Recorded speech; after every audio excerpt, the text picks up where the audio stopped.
আলো মাথা নিচু করে রেখেছে। সে জানে না আর কিভাবে, কতটা আন্তরিকভাবে ধন্যবাদ জানাতে হয়। নিজের সমস্ত লাজুকতা ঠেলে সরিয়ে রেখে স্বামীর হাতে চুমু খেয়েছে। হ্যাংলার মতো চুমু খেয়ে ধন্যবাদ জানানো, এটা তো ওই মেয়র সাহেবের কাছ থেকেই শিখেছে সে। সাহস করে চুমুটা তো খেলো, কিন্তু ওই পুরুষটির চোখে চোখ রাখার সাহস তার নেই। স্বামী অবাক হয়ে আলোর মুখের দিকে কিছুক্ষণ তাকিয়ে থাকে, তারপর নিজের ডান হাতে পিঠে তাকায়। তার চোখে মুখে বিস্ময়। আলো অন্যদিকে মুখ ঘুরিয়ে বসে আছে, মনে মনে চেঁচিয়ে বলো, পেয়েছেন তো ধন্যবাদ, এবার যান যান এখান থেকে মেয়র সাহেব। স্বামীন যেন লাজুকলতা আছে আর মনে মনে দেওয়া ধমক শুনতে পেল। ধীর পায়ে হেঁটে সে ক্যাবিন থেকে বের হয়। আলোকে নিয়ে যাওয়া হয় সার্জারি রুমে। স্বামী ডান হাতটাকে উঁচু করে ধরে পিঠের দিকে তাকিয়ে আছে বোকার মতো। ওই পাষণ্ডী আছিয়া থেকে এতটাও আশা করেনি সে। কি দেখছো হাতে স্বামী? হাতে কি হয়েছে? নাফিসা ডাকে স্বামীনের ঘোর কাটে। নাফিসা তার হাতের দিকে তাকিয়ে আছে। স্বামীর মাথা নেড়ে অস্ফুট স্বরে বলে ওঠে, না আন্টি, কিছু না। ওয়েটিং রুমে বসে আছে সবাই। বইয়ের থেকে প্রথম চুমু পেয়ে মুচকি মুচকি হাসতে থাকে মেয়র স্বামিনিয়া স্বামীজা। কী করছো? পেছন থেকে ঋতুকে জড়িয়ে ধরে ইলহাম বলে উঠল। ঋতু নিচু গলায় বলল, ভাবির সার্জারি হলো কি না জানতে ফোন দিয়েছি ভাইয়ার কাছে। ভাইয়া ফোনটা ধরছে না। কথা হয়েছে, আমার সার্জারি হয়েছে। ঋতু ইলহামের দিকে তাকায়, তারপর কিছুক্ষণ চুপ করে থেকে বলে, জানেন ভাইয়ার ভাবিকে একসাথে দেখতে কত যে ভালো লাগবে আমার। হৃদয়টা প্রশান্তিতে ভরে যায়। যখন ভাবি ভাইয়াকে ছেড়ে চলে গেছিল, তখন ভাইয়ার উদাস মুখটা দেখে খুব কষ্ট পেতাম। ভাইয়া ভাবিকে খুব ভালোবাসে। আগে জানতাম পুরুষ মানুষ ভালোবাসতে জানে না, কিন্তু ভাইয়াকে দেখে ধারণা বদলে গেল। পুরুষের ভালোবাসা ভয়ানক সুন্দর। ভাইয়া ভাবিকে যতটা ভালোবাসে, ভাবি কখনোই অমন করে ভালোবাসতে পারবে না ভাইয়াকে। ঋতুর কথা শুনে ইলহাম তার দিকে তাকিয়ে থাকে। ওই সুন্দর মায়াবী দুটো চোখের দিকে তাকালে ইলহামের মনের মধ্যে তীব্র অনুশোচনা হয়। নিজের নিন্দিত দিনগুলোর কথা সেই নিজেই ভুলতে পারে না। এই মেয়েটা কত সহজেই ভুলে গিয়েছে অনেক রাত করে বাড়ি ফিরে ঘুম থেকে তুলে অত্যাচার, ঋতুকে দেখিয়ে দেখিয়ে অন্য মেয়েদের সাথে কথা বলা, ঋতুর ইচ্ছের বিরুদ্ধে তার সাথে মিলিত হওয়া, কথায় কথায় অপমান করা, বাপ তুলে গালি দেওয়া, ভোগ বস্তুর মতো ব্যবহার করা। এত জঘন্য দিনগুলোর কথা কিভাবে মেয়েটি ভুলতে পেরেছে, নাকি কখনো ভুলেনি? ঋতু ইলহামের দিকে তাকিয়ে বলে, কি হলো, কি ভাবছেন? ইলহাম মাথা নাড়ায়। ঋতুকে টেনে নিজের কাছে নিয়ে কানে লতিতে চুমু খেয়ে ফিসফিসে বলে, পুরুষ ভালোবাসতে পারে কি না জানি না, তবে আমি জানি নারীর ভালোবাসা সুন্দর, ভয়ানক সুন্দর। আমার কাছে এমন এক নারী আছে আমি পেয়েছি, যার ভালোবাসা তল খুঁজে বের করা আমার মতো পুরুষের সাধ্য নয়। তোমার ভাই এবং ভাবিকে ভীষণ সুন্দর লাগছে ইসমাম। ওদের দেখে মনে হচ্ছে মেড ফর ইচ আদার। শানিনের কথায় ইসমাম ম্লান হাসে। ইসমামের ফোনে তার সব বন্ধুরে আলো আর শামিনের ছবিটা দেখাচ্ছে। ইসমামের মুখে সবার এত শুনেছে শামিনের কথা, তাই তার বউ দেখতে সবাই খুবই আগ্রহী। ক্যান্টিন আপাতত ফাঁকা। তারা বন্ধুরা মিলে আড্ডা দিচ্ছে। অ্যালেন্স ছবি দেখার কোনো আগ্রহ দেখাচ্ছে না। সে শীতল চোখে তার বেস্ট ফ্রেন্ডের দিকে তাকিয়ে আছে। ইসমাম ঠান্ডা গলায় বলে, তুমি এভাবে কি দেখছো এলেক্স? এলেক্স একটা গভীর নিঃশ্বাস ফেলে বলে, মারিয়া তোমাকে ডেটের অফার দিয়েছে, তুমি রাজি কেন হচ্ছ না? সে তোমাকে খুব পছন্দ করে, ডেটে তো যেতেই পারো। আমি ইন্টারেস্ট নয়। এলেক্স, তাহলে কিসে ইন্টারেস্ট? তুমি এভাবে বিধ্বস্ত চেহারা নিয়ে ঘুরে বেড়ানো কেন? ঝেড়ে ফেলছো না মেয়েটাকে নিজের মন মস্তিষ্ক থেকে? শ্যাট আপ এলেক্স, এমন কিছুই নেই। এমনটা ভাবাও আমাদের ধর্মে গহিত পাপ। সে আমার ভাবি, আমি তাকে শ্রদ্ধা করি। ভাইয়া তাকে কতটা ভালোবাসে জানো? তাদের একসাথে দেখতেই আমার শান্তি। ওকে, তাহলে অন্য মেয়েদের সাথে ডেটে যেতে কী সমস্যা? ইলহাম নিচু স্বরে বলে, হবে না আমার দ্বারা। সম্ভবত কখনই হবে না। এই আছিয়া, গল্প শুনবে?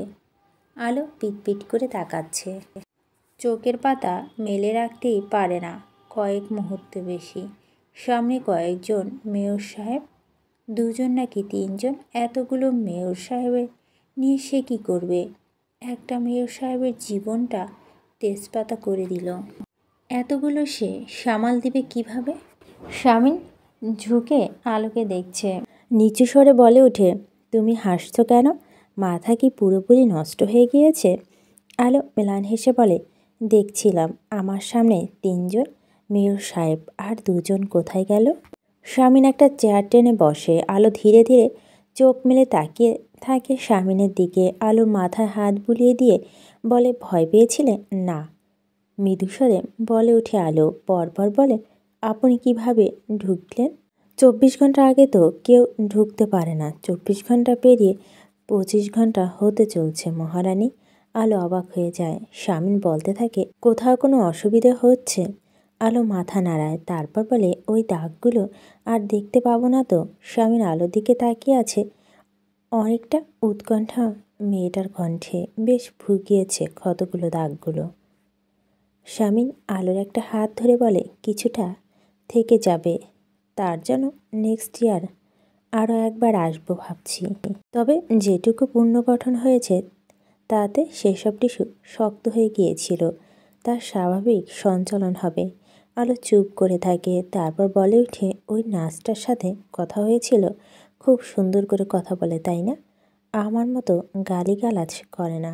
শামিন হেসে ফেলে, তারপর বলে, স্ত্রী হওয়ার প্রথম শর্ত হচ্ছে স্বামীকে কথায় কথায় সন্দেহ করা।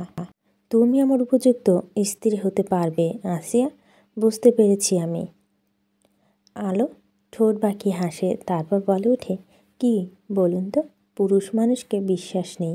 এরা কখন পোলট্রি খাবে এরা নিজেরাও আগে ভাগে জানে না। কার প্রতি কখন মন উঠে যায়, কাকে মন ধরে যায় তা বলতে পারে না এরা। তাই এদের সন্দেহের ওপর রাখলে এরা চাপে থাকবে। শাবিন মৃদু হেসে আলোর নাক টিপে দেয়, তারপর নরম গলায় বলে, পোলট্রি খাওয়া সেটা কি জানি না তো আছি। আমি সেই যে একটা মায়াবী নারীতে আটকে গিয়েছি।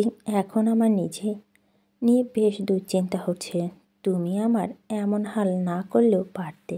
আলো নিশ্চুপ তাকিয়ে থাকে শামিনের দিকে। শামিন বলতে থাকে, কলেজের প্রোগ্রামে সেই দিনটার কথা মনে আছে? আমার বুকে সেফটি পিন ফুটিয়ে দিয়েছিল তুমি, দস্যি মেয়ে। আলো মেলান হাসে। শামিন বলতে থাকে, আচ্ছা, আমাদের বাচ্চারা যখন আমাদের বিয়ের গল্প জানতে চাইবে তখন নিশ্চয় এটা বলা যাবে না যে আমি তাদের মাকে তুলে নিয়ে বিয়ে করেছি। আমার ইমেজ নষ্ট হয়ে যাবে বাচ্চাদের কাছে। তাহলে বলে দেবেন আমাদের পারিবারিকভাবে বিয়ে হয়েছিল। আপনার বাড়ি থেকে প্রস্তাব নিয়ে গিয়েছিল ঘটক আমাদের বাড়িতে। আপনি আপনার 14 গোষ্ঠী নিয়ে গিয়ে আমাকে দেখেছেন। আপনাদের বাড়ি মেয়েরা খুঁটিয়ে খুঁটিয়ে আমার চুল লম্বা কিনা দেখেছে, আমার নখ কেমন দেখেছে, আমি টেরা কিনা দেখেছে। এসব বানিয়ে কিছু একটা বলে দিবেন। ঠান্ডা গলায় বলে আলো, না না, সেটা কিভাবে হয়? পারিবারিকভাবে বিয়ে, বাচ্চারা শুনলে ব্যাকডেটেড ভাববে। আলো কিছুক্ষণ চুপ করে থেকে হেসে ফেলে, তারপর অপলক শামিনকে দেখতে থাকে।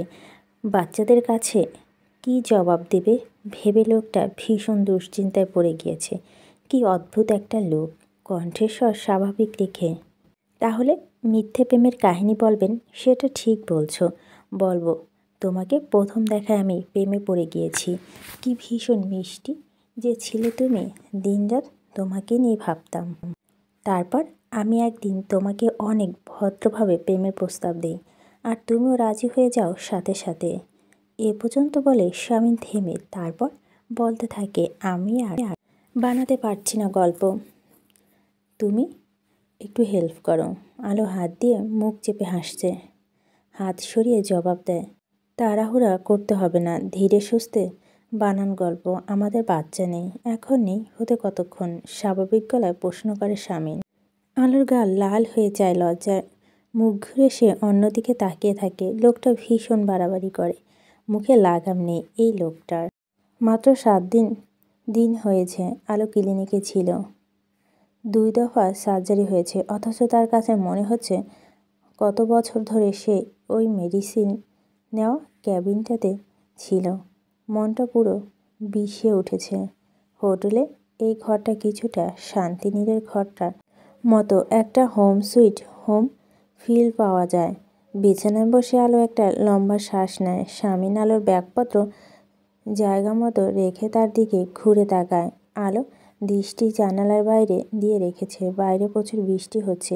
সেই দিন রাতের পর থেকে অনবরত খুব বৃষ্টি হচ্ছে সিটিতে। শামিন আলোর কাছে এগিয়ে যায়। আলো ঘুমে শামিনের দিকে তাকিয়ে বলে, বৃষ্টি থামছে না কেন? তা তো আমি জানি না। আলো আবারও মাথা ঘুরিয়ে বৃষ্টি দেখতে থাকে। তারপর বলে, এখানে আর কতদিন থাকতে হবে? আমার আর ভালো লাগছে না। অনেকের ক্ষেত্রে একাধিকবার সার্জারি প্রয়োজন পড়ে, যাদের মুখমণ্ডল পুড়ে যায়। তোমার হয়নি। আমার খুব শীঘ্রই ফিরব, 2-1 দিনে। আলো চুপ করে থাকে। শামিন বলে, কফি খাবে? আপনি বানিয়ে খাওয়ালে খাবো। আলো লাজিক হাসি হেসে বলে। শামিন কফি বানাতে বানাতে বলে, খুব অলসতা ঢুকছে শরীরে, তাই না? বাংলাদেশে নিয়ে গিয়ে সব বের করে দেব। সকাল থেকে রাত শুধু সংসারের কাজ করাবে তুমি। প্রথম থেকে যখন ফাঁকি দিয়েছ, সব কিছু ওভারটাইম করে পুষিয়ে দেবে। আলো হেসে শামিনের দিকে তাকায়, মৃদুস্বরে বলে, এই কয়দিন আপনি খাওয়া দাওয়া ঠিক মতো করেননি। শামিন কিছু না বলে কফি বানাতে মনোযোগী হয়ে ওঠে। আলো উঠে দাঁড়ায়। রুমটা পুরো অগোছালো হয়ে আছে। বিছানার ওপর কিছু শপিং ব্যাগ। সেগুলো হাতে তুলে নিয়ে শামিনের দিকে তাকিয়ে বলে, এসব কি? আবার শপিং? আমি করিনি। সেদিন নাফিস আন্টিকে যে গিফট দিয়েছিলে, তার জন্য রিটার্ন গিফট পাঠিয়েছে। আলো কৌতূহল হয়ে শপিং ব্যাগ থেকে গিফটটা বের করে। শামিন 2 হাতে 2টো কফির মগ নিয়ে এগিয়ে আসে। গিফট দেখে আলো রানী মাটিতে মিশে যেতে ইচ্ছে হলো। শামিন হতভম্ব হয়ে আলোর হাতের দিকে তাকিয়ে আছে। আলো লজ্জায় নিঃশ্বাস পর্যন্ত নিতে পারছে না। নড়াচড়া তো দূরের কথা, হাত থেকে নাইটিটা পুনরায় শপিং ব্যাগে ভরে চুপচাপ বিছানায় রেখে দেয় আলো। শামিন বিড়বিড় করে বলে, এসব আমি কিনিনি, বিশ্বাস করো। আলো চুপ করে নিজের একটা শাড়ি বের করে ওয়াশরুমে ঢোকে। শামিন নিজের হাতে কফির মগ 2টো নিয়ে তাকিয়ে থাকে কিছুক্ষণ বোকার মতো। তারপর চেঁচিয়ে ওঠে, কফিটা খেয়ে তারপর লজ্জা পেতে। দীর্ঘ সময় ধরে আলো শাওয়ার নিয়ে তারপর ওয়াশরুমের দিকে থেকে বের হয়। শামিন বিছানা থেকে শপিং ব্যাগগুলো সরিয়ে রেখেছে। কফির মগ 2টো টেবিলের উপর রাখা। বিছানা ঠিকঠাক করে শামিন জানালার বাইরে দৃষ্টি রাখে। বাইরে প্রচুর বৃষ্টি হচ্ছে। ঘাড় ঘুরিয়ে আলোকে দেখে সে থমকে যায়।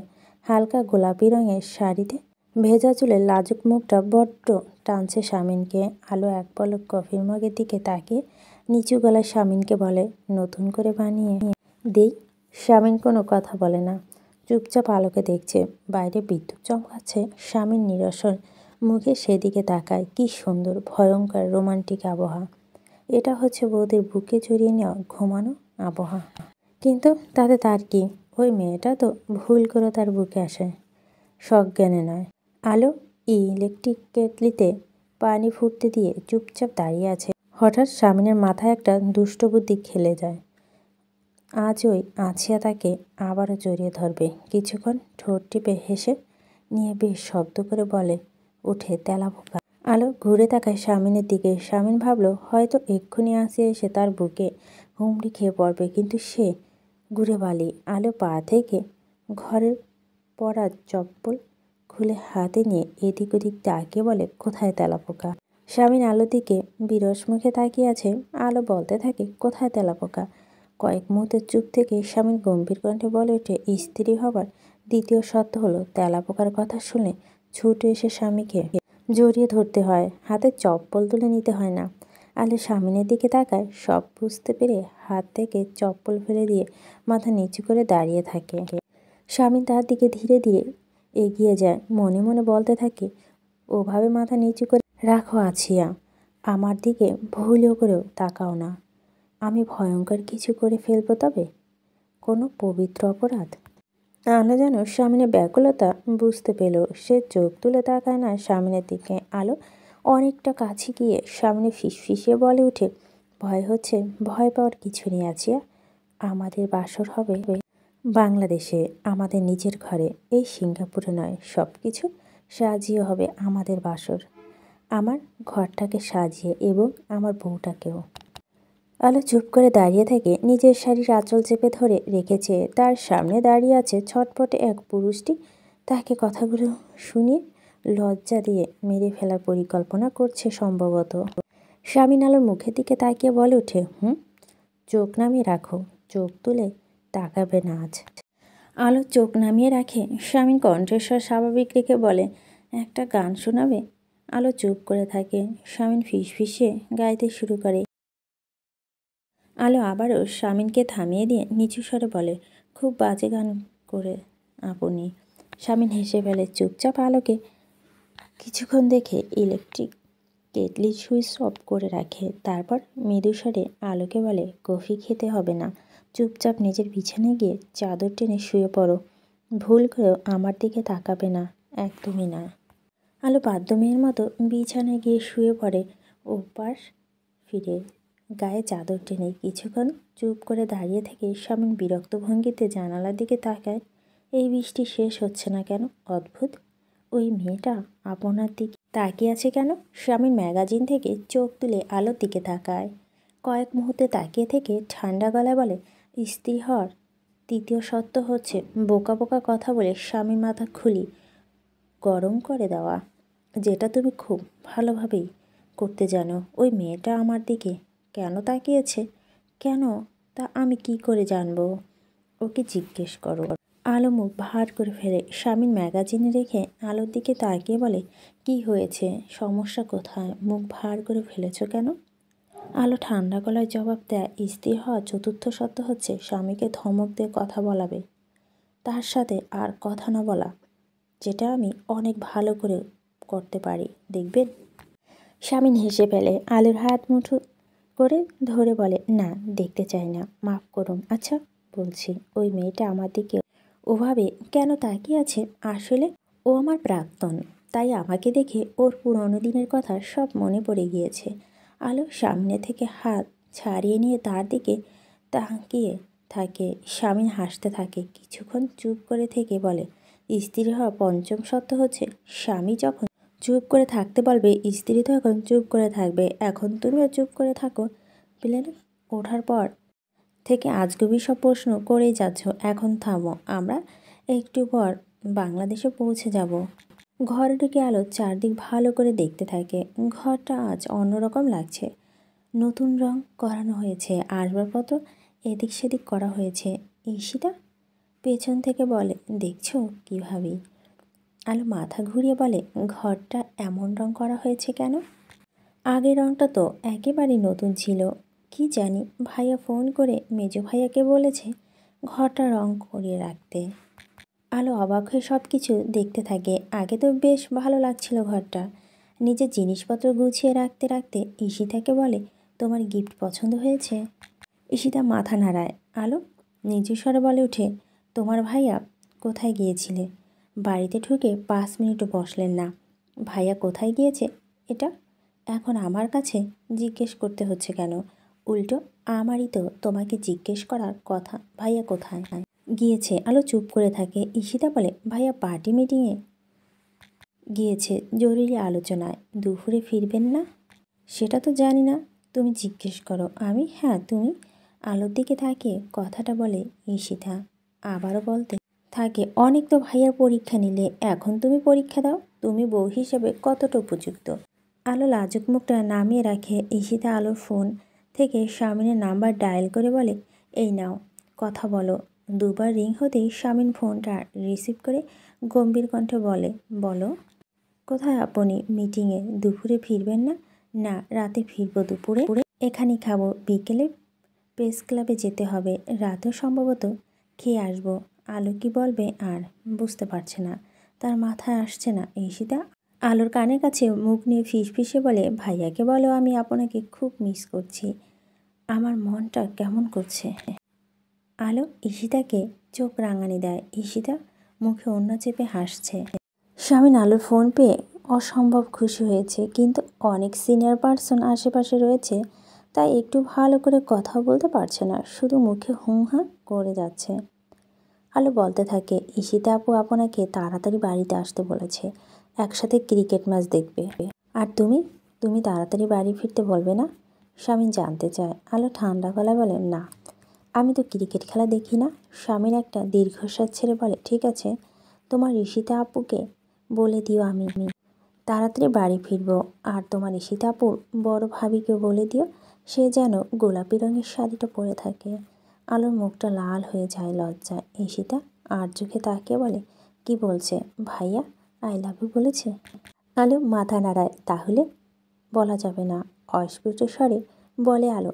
ছুটে ঘর থেকে বের হয়। পার্টি মিটিং শেষ করে কবির আলমগীর শামিন কাছে ডাকে। শামিন গিয়ে তার পাশে চেয়ারে বসতেই কবির আলমগীর বলে উঠে, সরকারি ফান্ডের সিন্ডিকেটের ব্যাপারটা বানোয়াট, তোমার শ্বশুর মিথ্যা তথ্য দিয়ে নিউজ লিখেছেন। বানোয়াট নাকি সত্যি সেটা তো উনি লেখেননি, উনি তো খবরটা তুলে ধরেছেন আঙ্কেল, জনগণের মুখে যা শুনছেন। স্কুলটা অনেক বছর ধরে নির্মাণে পড়ে আছে, খুব শ্বশুরভক্ত হয়েছ দেখছি, এতে যে তুমি ফেঁসে যেতে পারো সেটা জানো। নেবে তুমি অপবাদ, দলের সুবিধা নিলে কিন্তু দলের অপবাদও মাথায় তুলে নেওয়ার সাহস থাকতে হবে। শামিন কবির আলমগীর দিকে তাকিয়ে ঠান্ডা গলায় বলে, প্রথমত উনি শুধু আমার শ্বশুর নয়, একজন সাংবাদিক। দ্বিতীয়ত আমি এমন কোনো কাজ করিনি যাতে আমি ফেঁসে যাব। তৃতীয়, দল করলে দলের অন্যায় সমর্থন করার মতো ছেলে আমি নই আঙ্কেল। কবির আলমগীর সামনের দিকে তাকিয়ে থাকে। ছেলেটা বরাবর বেপরা, এমন যদি করে খামখেয়ালি যেন পার্টি ফেঁসে যাওয়া, সেটা কবির আলমগীরের ভয়। সে নিচু স্বরে বলে, আরে অন্যায় সমর্থন করতে কে বলেছে তোমাকে? তুমি শুধু তোমার শ্বশুরকে বলবে অযথা এত লেখালেখি যাতে না করে, এতে কত শত্রু তৈরি হয় বলো তো। শামিন মেলান হাসে, তারপর বলে, আমি আছি, শত্রু হলে আমি উপড়ে ফেলতে জানি আঙ্কেল, এটা বিশ্বাস করবেন তো? আপনি অযথা চিন্তা করবেন না, অন্যায় তো আর আপনি করেননি। কলিং বেলের আওয়াজে ঋতু দরজা খুলে দেয়। শামিন হাসি দিয়ে বলে, ইহান ঘুমিয়েছে? ঋতু মাথা নাড়ায়। শামিন এদিক ওদিক তাকিয়ে আলো উপস্থিত পর্যবেক্ষণ করতে থাকে। আলো লিভিং রুমে নেই, নিশ্চয় খেয়ে দিয়ে নাক ডেকে ঘুমাচ্ছে। আসলে শামিন একটু বেশি বেশি আশা করে ফেলেছে ওই মেয়েটার থেকে। নিজের মাকে যেমন দেখে আসছে, ঋতুকেও যেমন দেখে আসছে, তাতে সে ভেবেছিল বউ মানুষ বুঝি এমনই হয়। আলোর মতো আসল বউ যে পৃথিবীতে থাকতে পারে তা সে বুঝতে পারেনি। ঋতু শামিনের হাতে শপিং ব্যাগটার দিকে তাকিয়ে বলে, কি এটাতে? শামিন মুচকি হাসে। ঋতু হেসে বলে, বুঝেছি, ভাবির জন্য। শামিন লাজুক মুখটা নিয়ে উপরে চলে যায়। ছোট ভাই বোনগুলো এভাবে লজ্জা দিলে সে কোথায় যাবে? ধীরে ধীরে দরজা ঠেলে ভিতরে ঢুকে দেখে বিছানায় কেউ নেই, তাহলে সম্ভবত বারান্দায়। জোরে জোরে শব্দ করে আলমারি খুলে টি শার্ট বের করে, শব্দ করে ওয়াশরুমের দরজা খুলে। আলো রানীর কোনো পাত্তা নেই। আলো বারান্দায় দাঁড়িয়ে আকাশে চাঁদ দেখছিল। আজ আকাশে এত বড় একটা রূপালি চাঁদ। শব্দ পেয়ে সে বুঝতে পেরেছে শামিন এসেছে। কয়েক মুহূর্ত দাঁড়িয়ে থেকে সে হেঁটে নিচতলা চলে যায়। ওয়াশরুম থেকে বের হয়ে শামিন বারান্দায় উকি দেয়, বারান্দায় কেউ নেই। ঘুরে দাঁড়াতেই দেখে আলো দাঁড়িয়ে আছে, তার হাতে একটা গ্লাসের মিন্ট ল্যাম্প। শামিন আলোর হাতে গ্লাসটার দিকে তাকিয়ে বলে, মুখে ছুঁড়ে মারবে নাকি? আলো হেসে ফেলে। শামিন গ্লাসটা নিয়ে চুমুক দেয় তাতে। আলোকে এক পলক দেখে নিচু স্বরে বলে, ঈশিতার বড় ভাবিকে গোলাপি রঙের শাড়ি পরতে বলা হয়েছিল। আলো অন্যদিকে ফিরে বলে, আপনি বলেই সে শুনবে কেন? শামিন শীতল চোখে আলোর দিকে তাকিয়ে আছে। আলো বলতে থাকে, ক্রিকেট ম্যাচ দেখতে যাবে না? ইলহাম ভাই আর ঈশিতা আপু অপেক্ষা করছে আপনার জন্য দোতলায় লিভিং রুমে। আপনি যান, আমি ঘুমিয়ে পড়ছি, দরজাটা চাপে রেখে যাবেন। শামিন কিছুক্ষণ আলোকে দেখে দরজার কাছে যায়, তারপর দরজার সিটকানি তুলে ঘুরে দাঁড়ায়। আলো মাথা নিচু করে ফেলেছে। শামিন আলোর দিকে এগিয়ে যায়, তারপর নিচু স্বরে বলে, দোতলার লিভিং রুমে আমার জন্য কেউ অপেক্ষা করে বসে নেই। আমার জন্য সম্ভবত দোতলার দক্ষিণ পাশে এই ঘরটায় কেউ অপেক্ষা করছিল। আলো অন্যদিকে মুখ ঘুরিয়ে নিয়ে বলে, মিথ্যা কথা, কেউ অপেক্ষা করেছিল না, কেউ ছিল না। শামিন আলোর দিকে খানিকটা ঝুঁকে জিজ্ঞেস করে। আলো মাথা নাড়ায়। শামিন বলে উঠে, ঠিক আছে, আমি লিভিং রুমে যাচ্ছি, আজকের ম্যাচটা খুব গুরুত্বপূর্ণ, দেখতে হবে, তুমি ঘুমিয়ে পড়ো। শামিন ঘুরে দাঁড়াতেই আলো তার হাত টেনে ধরে। ঘাড় ঘুরিয়ে আলোকে দেখে মাথা নিচু করে রেখেছে। শামিন বলে, কথায় কথায় মাথা নিচু করে ফেলো কেন? আপনি তো এটা পছন্দ করেন, আপনার বউ মাথা নিচু করে থাকবে। শামিন হাসে। বিছানা থেকে একটা শপিং ব্যাগ আলোর হাতে দিয়ে বলে, এটা পরে এসো, তোমার পছন্দের লাল শাড়ি। আলো কাঁপা কাঁপা হাতে ব্যাগটা নিয়ে নেয়। শামিন অবাক হয়ে বলে, এভাবে কাঁপছো কেন? আলো একটা ছুট শাড়িটা নিয়ে ওয়াশরুমে ঢুকে যায়। শামিন চুপচাপ বসে থাকে। কিছু সময় পরে আলো শাড়িটা পরে বের হয়। শব্দ পেয়ে শামিন ঘুরে তাকাতেই থমকে যায়। আলো ওয়াশরুমে দরজার বাইরে চুপচাপ দাঁড়িয়ে আছে। সামনে এগানোর মতো শক্তি যেন সে খুঁজে পাচ্ছে না। কিছুক্ষণ পর মুখের দিকে শামিনের তাকিয়ে থেকে উঠে দাঁড়ায়। আলোর কাছে এসে নিচু স্বরে বলে, কোলে তুলতে হবে। আলো ইচ্ছে করছে এই লোকটা খুব করে বকে দিতে, ইচ্ছে করে লজ্জা দিচ্ছে আলোকে। শামিন আলোর নীরবতা দেখে হাসি হেসে আলোকে পাঁচকোল করে তুলে নেয়। আলো জমে যায় এক অদ্ভুত অনুভূতিতে। চোখ তুলে মানুষটার দিকে তাকাতে পারছে না সে। বিছানায় বসিয়ে দিয়ে আলমারি খুলে আলোর গয়নাগুলো এনে আলোকে নিজের হাতে পরিয়ে দিতে দিতে বলে, আমি অনেক ভালো বউ সাজাতে পারি, দেখবে তুমি নিজেই নিজের থেকে চোখ সরাতে পারবে না। তা কতজন বউ সাজিয়েছেন যে এত ভালো অভিজ্ঞতা? নিচু স্বরে বলে আলো। শামিন হাসে। আলোর গলা একটা হার পরিয়ে দেয়। আলো বলতে থাকে, এত দেরি করে ফিরলেন যে? তোমাকে নিয়ে একটু অপেক্ষা করাতে ইচ্ছে হলো। আমার বয়ে গেছে আপনার জন্য অপেক্ষা করতে, ঘুম আসছিল না দেখে পুনরায় চাঁদ দেখছিলাম। শামিন কয়েক পলক আলোর দিকে তাকিয়ে থেকে উঠে দাঁড়ায়। আলো বলে, কোথায় যাচ্ছেন? একটা অতি গুরুত্বপূর্ণ কাজ বাকি আছে। আলমারি খুলে কোল বালিশ বের করে একটা কাঁচি দিয়ে কেটে সমস্ত তুলো বের করে ফেলে। আলো হতভম্ব হয়ে তাকিয়ে আছে।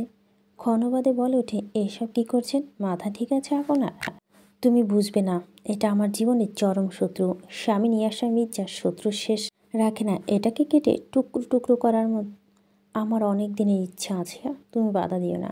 কোলবালিশটাকে ছিন্ন ভিন্ন করে আলমারির মধ্যে ছুঁড়ে ফেলে রাখে। আলো হতভম্ব হয়ে বসে থাকে। এই লোকটা এত পাগল কেন? স্বামী গিয়ে আবারও আলো মুখোমুখি বসে। আলো অস্ফুট স্বরে বলে, আপনি পাগল, তুমি বানিয়েছ।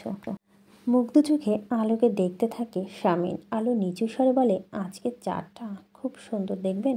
শামিন নকল হাই তোলার ভান করে বলে, আমার এত ফালতু সময় নেই, আগে নিজের চারটাকে দেখি।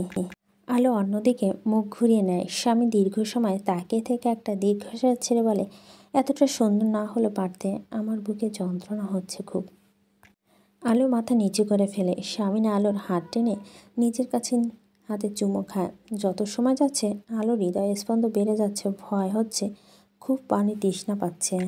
বাতির কৃত্রিমালয় আলোর মুখটা আরও বেশ কিছুক্ষণ দেখে স্বামীন ঘরের বাতি নিভিয়ে দেয়। আদো অন্ধকারে আলো টের পেলে তার স্বামী তাকে বুকে টেনে নিয়েছে। সে টের পেল এখন তার কোনো ভয় করছে না, বরং নিজেকে খুব নিরাপদ মনে হচ্ছে বুকে। স্বামীন ফিসফিসে বলে ওঠে, ভালোবাসি আছিয়া। আলো নিশ্চুপ। স্বামীন বলতে থাকে, তুমি? আলো কোনো সাড়া দেয় না। সব কিছু জবাব যে মুখে দিতে হয় এমন তো কোনো কথা নেই। স্বামীন তাকে বুক থেকে আলগা করে উঠে গিয়ে খোলা জানালা বন্ধ করে দিয়ে আসে। ঘরটা ঘুটঘুটে অন্ধকার হয়ে গিয়েছে। আলো কাঁপা কাঁপা গলায় বলে, অন্ধকার করে দিলেন যে? আলোকে টেনে নিজের কাছে নিয়ে স্বামীন ঘোর লাগা কণ্ঠে বলে, অন্ধকার কোথায়? আমার কাছে তো আমার আলো আছে। আলো কিছু বলে না। স্বামীন বলতে থাকে, এই রাতটা একান্ত আমার। আমি চাই না তোমার ওই স্টুপিড ধূসর রঙের চারটা তার আলো দিয়ে আমাকে বিরক্ত করুক। আজ আমি কারো বিরক্ত মেনে নিব না। কেউ নাক গলাবে না আমাদের মাঝে। কাউকে বরদাস্ত করব না আমি, ওই পূর্ণিমার চাঁদকেও না। আলো তখনই চুপ হয়ে যায়। ধীরে ধীরে সে টের পায় সে আচ্ছন্ন হয়ে আছে তার স্বামীর ভালোবাসায়। পুরুষালিত প্রতিটা স্পর্শে শুধু কামনা নয়, বরং মিশে আছে একজন স্ত্রীর প্রতি একজন স্বামীর স্নেহ, দরদ, সম্মান এবং সীমাহীন ভালোবাসা।